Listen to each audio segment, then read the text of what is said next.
tarde de sexta-feira, seja bem-vindo. Estamos no ar com mais uma edição do Destaque Rural Notícias, edição de hoje, sexta, dia 14 de setembro de 2018. A partir de agora, vamos trazer as notícias e as informações do dia, de hoje, do agronegócio, também da economia, a previsão do tempo, as cotações de hoje e também a previsão para o final de semana. E além disso, claro, como é que se comportou o mercado financeiro hoje, a Bolsa de Valores e o dólar. A partir de agora, então, no Destaque Rural Notícias, seja bem-vindo. Destaque Rural Notícias.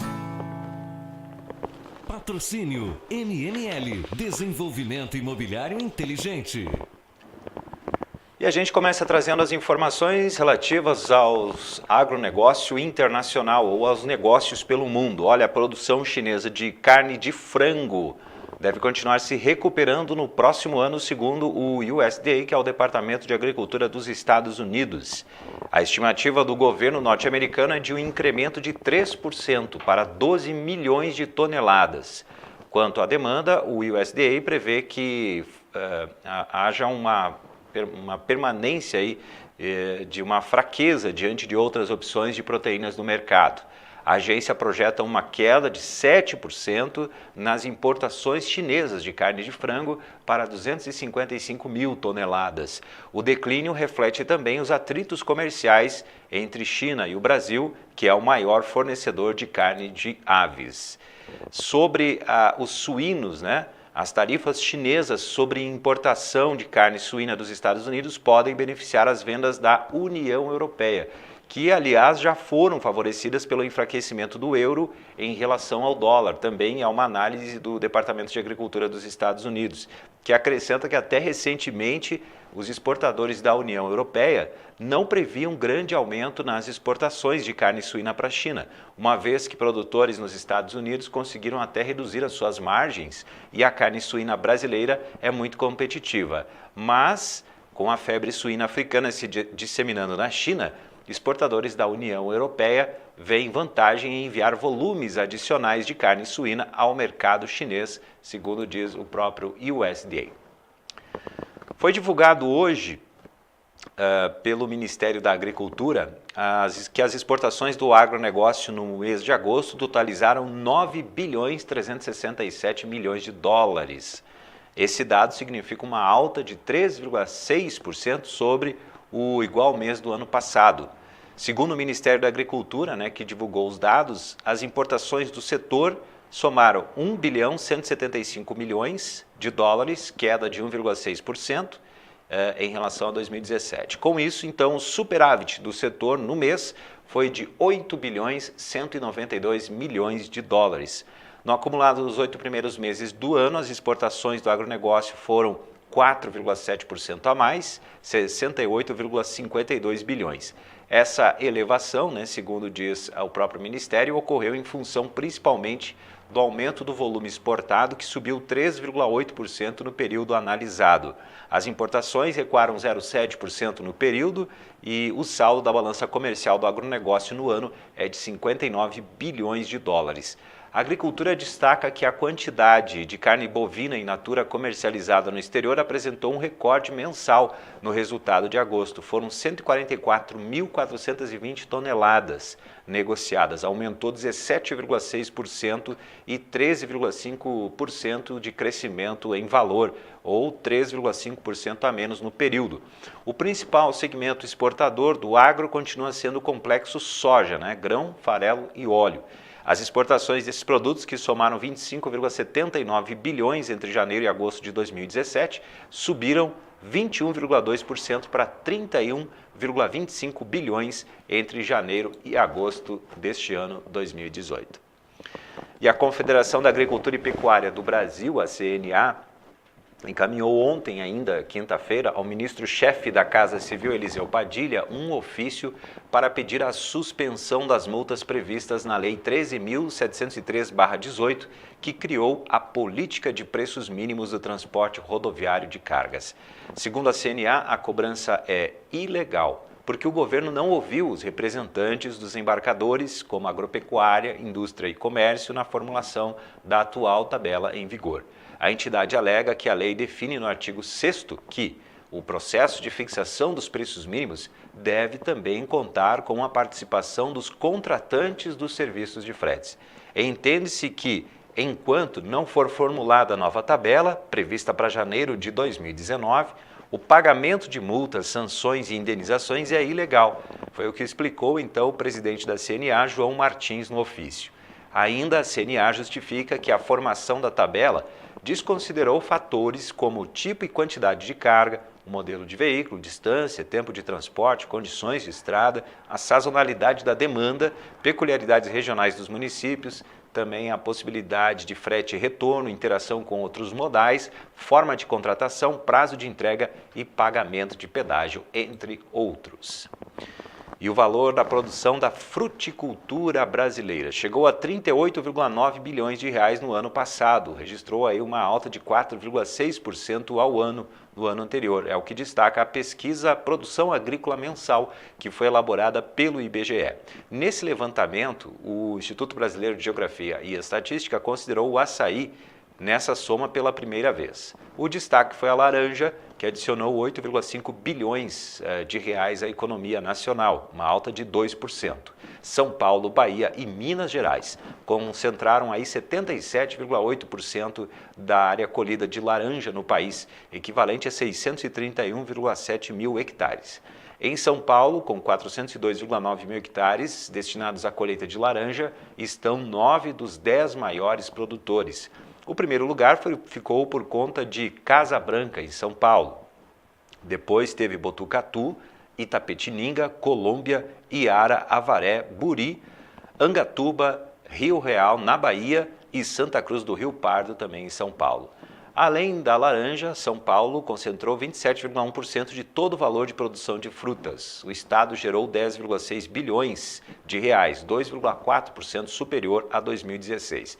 Depois veio o Pará com 6,8 bilhões, alta de 25,1%, explicado pela inclusão de novas áreas de colheita do açaí, que eu comentei antes que foi colocado pela primeira vez nesta conta, e também pela recuperação na produção de outras frutíferas, como laranja, limão e também a tangerina, com altas nos volumes de, no caso, a laranja 49,9%, o limão 107,9% e a tangerina 2.462,4% a mais. E o índice de preços recebidos pela agropecuária paulista no mês de agosto subiu 1,91% ante julho.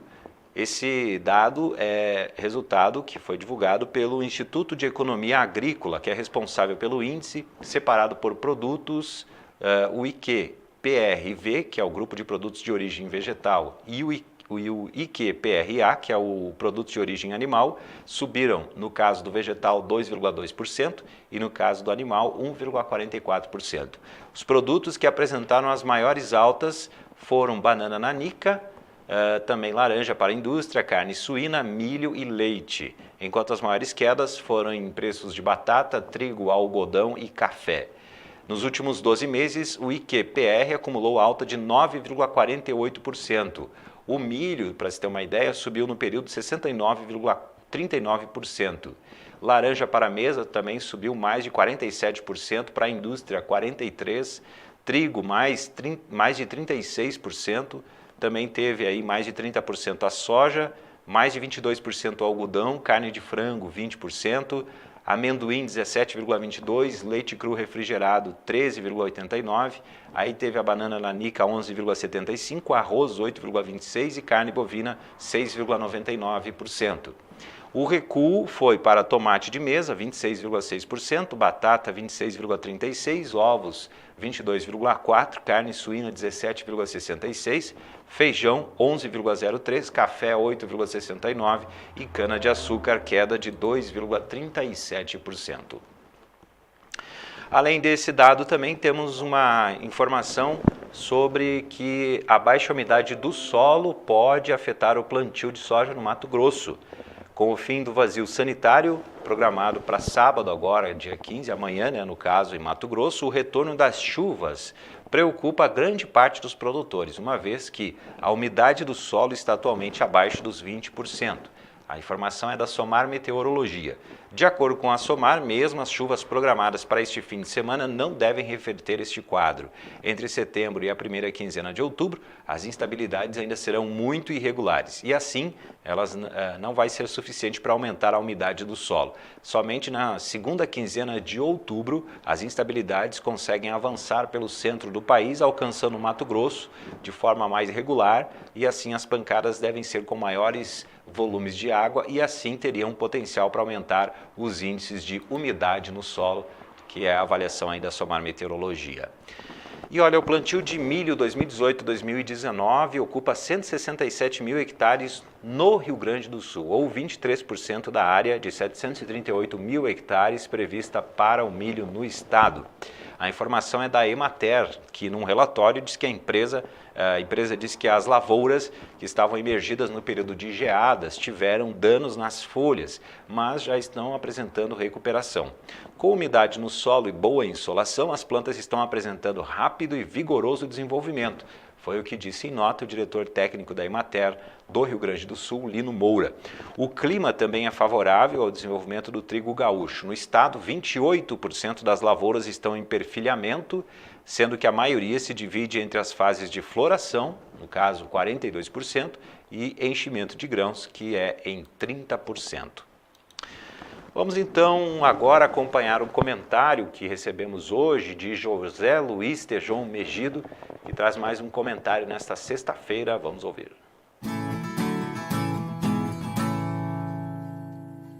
Olha, o meu comentário vai para uma coisa que tem que mudar no Brasil. A sociedade civil organizada precisa assumir o Brasil. Exemplo, aqui no estado de São Paulo, o CEAGESP, o maior entreposto de hortifruticultura do mundo. E aí eu tenho uma pergunta a fazer. Existem insatisfações lá, que prejudicam a todos. Produtores rurais, mais de 50 mil, os comerciantes, quase 2 mil, mais de 2 mil, milhares de compradores, milhões de consumidores. Aqui vai uma pergunta, por que, por exemplo, nesse lugar que é definidor de precificação para a hortifruticultura brasileira, um lugar importantíssimo, e eu queria fazer esta perguntinha. Por que em 4 anos, nos últimos 4 anos, no CEAGESP, aqui no estado de São Paulo, foi mudado o presidente 4 vezes. 4 anos, 4 presidentes diferentes, que mudam também os seus gestores. E o que é pior, pergunto, seriam esses 4 presidentes pessoas capacitadas para exercer o cargo de presidentes, dirigentes, líderes, governantes de uma coisa tão importante como uma central de distribuição mega, que é um CEAGESP? E aí fica a questão, por que nós aceitamos isso?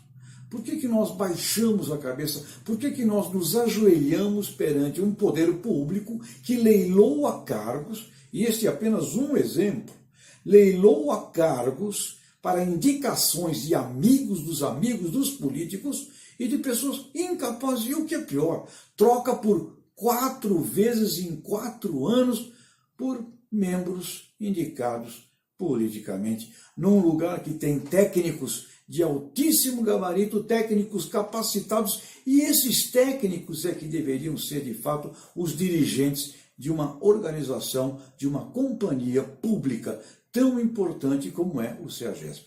Serve para cá, para este exemplo, e você pense aí. E a maior pergunta é, não adianta botar culpa em governo, o que eu quero perguntar é, por que a sociedade civil aceita isso? Ou a sociedade civil organizada assume o Brasil, ou nós não temos nenhuma esperança positiva concreta na mão. É hora de mudar.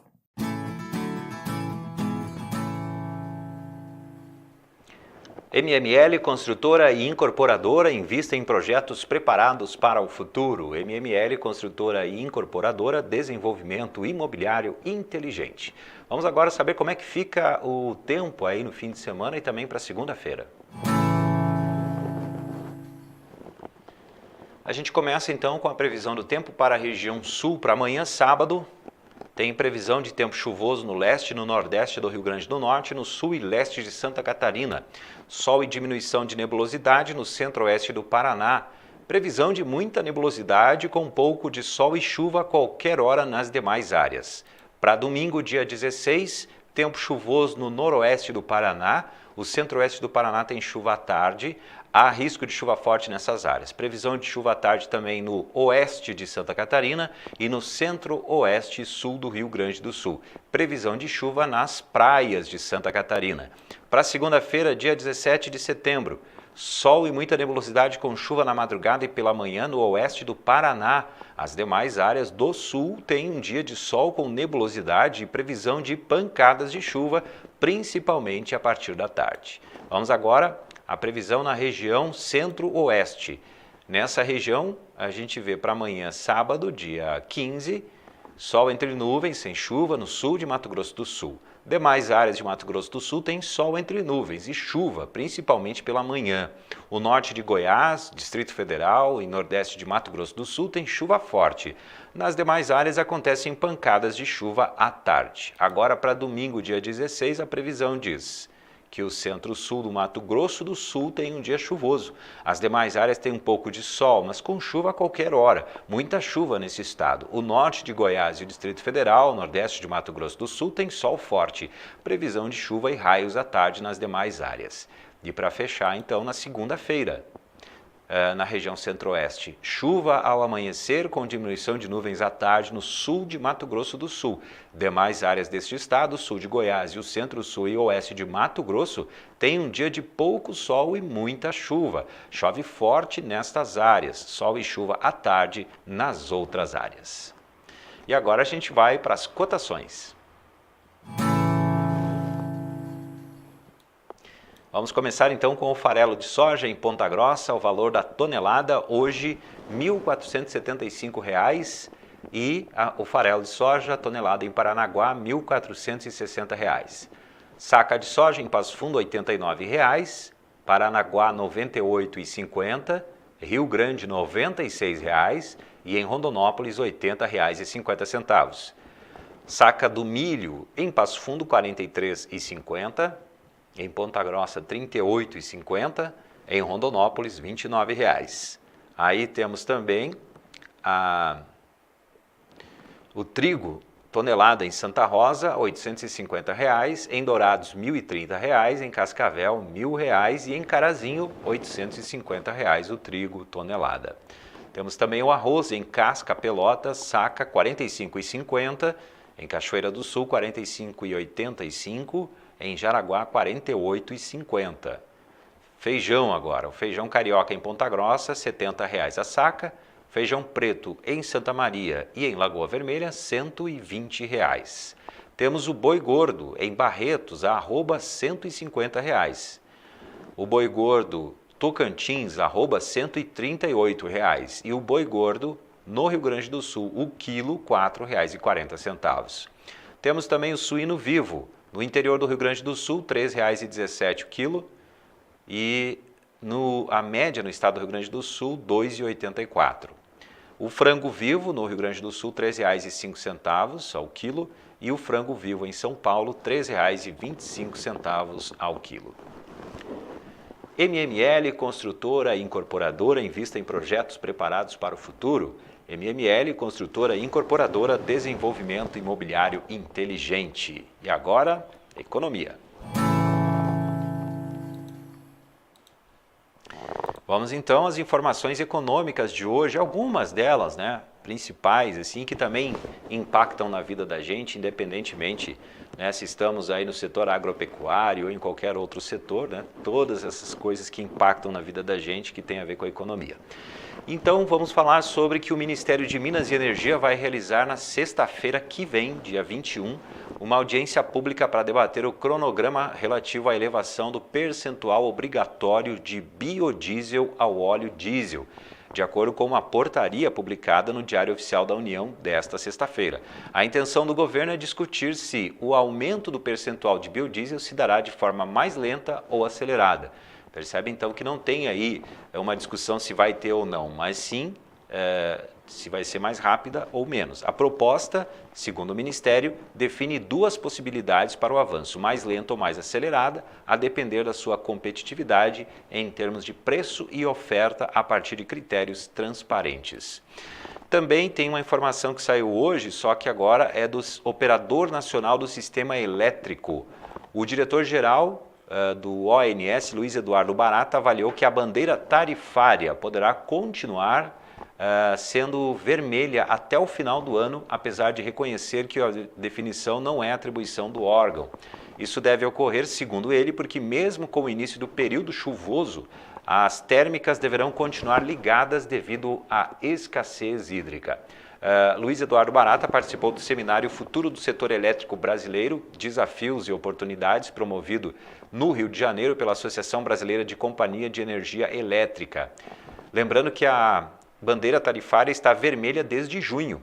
De acordo com a ANEEL, que é a Agência Nacional de Energia Elétrica, o sistema de bandeiras foi criado para sinalizar aos consumidores os custos reais da geração de energia elétrica. Aí nesses casos aí da utilização, né, das cores verde, amarela ou vermelha, elas indicam se a energia custa mais ou menos por causa das condições de geração. Quando o caso aí que a gente vê que o ONS está prevendo ou tendo a expectativa de que ela vai continuar sendo vermelha, então mostra as condições aí difíceis de geração de energia. E aí, nesse caso, tem que se pagar mais pela energia elétrica.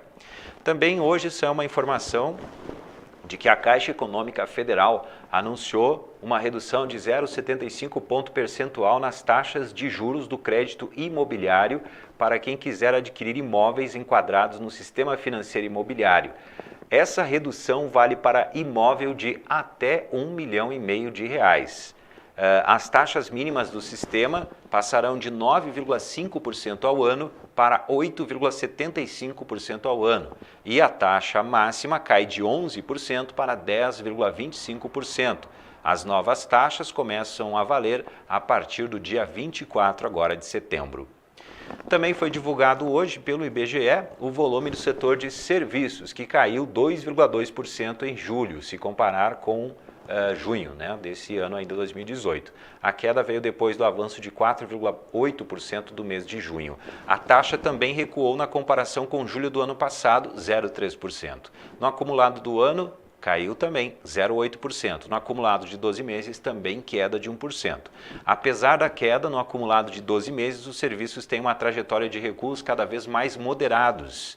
Ela começou depois de abril de 2017, quando o setor caiu 5,1%. Então, mostrando que apesar desse recuo, ela vem se recuperando gradualmente. E, para finalizar, antes da Bolsa de Valores e do dólar, tenho aqui uma informação sobre os preços de massas e pães. Desde julho, os preços de produtos à base de trigo, como massas alimentícias, pães e biscoitos, além da própria farinha de trigo, já aumentaram em até 10%, segundo estimativas de entidades que representam a indústria do setor no país. O percentual representa cerca de 40 vezes a variação da inflação média dos últimos 2 meses, medida pelo IPCA, que subiu 0,24% entre julho e agosto. Qual é a explicação para isso? A principal explicação, né, é que os alimentos à base de trigo têm uma dependência externa que o Brasil tem do produto, combinada com as recentes oscilações do dólar e do preço do produto no mercado internacional. Lembrando que o trigo é um dos poucos grãos que o Brasil tem que importar, ou seja, a demanda aqui no Brasil é maior do que o Brasil produz. E aí tem que importar de outros países para abastecer o mercado doméstico, e aí o Brasil cai aí nessa coisa do mercado, né, que pode aumentar ou diminuir o valor, e também tem essa variação, essa oscilação do dólar que também impacta no preço. Bom, agora chegou a hora da gente atualizar aqui o dólar, né, e a Bolsa de Valores. Vamos ver se já temos aqui a informação de como é que ficou o dólar e a Bolsa de Valores hoje. Temos aqui já a informação, vamos abrir, a gente abre ao vivo, né, porque a Bolsa de Valores ela termina o pregão ali às 17 horas, né, então a gente tem que procurar aqui para chegar na informação. Então, os analistas dizem o seguinte, ó, que depois de abrir com ganhos, o Ibovespa chegou a virar para o campo negativo, junto com o mercado norte-americano, com o aumento da tensão comercial entre Estados Unidos e China. Mas o índice ganhou força e fechou com alta expressiva. Isso porque o mercado acabou digerindo a mais recente pesquisa eleitoral que saiu, que foi da XP e PESP, que faz uma pesquisa mensal e traz os dados mensais. O benchmark da Bolsa Brasileira, então, fechou com alta de 0,99% e fechou com 75.429 pontos, depois de subir 1,36% na máxima do dia. Vamos ver o dólar comercial. O dólar comercial também teve um dia de alívio, recuou 0,69%, cotado a R$ 13,16, R$ 3,1667 na venda. Então estão aí as informações também do mercado financeiro e com essas a gente fica por aqui com mais uma edição do Destaque Rural Notícias. Ficamos por aqui na semana, voltamos na segunda-feira agradecendo a sua participação, a sua audiência. Lembrando que este programa vai ao vivo, ao ar sempre às 17 horas, né, de segunda a sexta-feira, mas você pode acompanhar ele nas redes sociais que ele fica gravado ao vivo. Além disso, também nós temos que ele fica gravado nas redes sociais, no YouTube, né, no nosso canal do YouTube. Se você quiser informações, mais informações sobre o agronegócio, também você pode acessar aí destaquerural.com.br. Você pode participar, fazer sua pergunta, dizer o que você acha do programa. Além disso, também o WhatsApp, como você já sabe, o 549-9116-9140 está à disposição. Um bom final de semana e até segunda-feira. Destaque Rural Notícias. Patrocínio MML, Desenvolvimento Imobiliário Inteligente.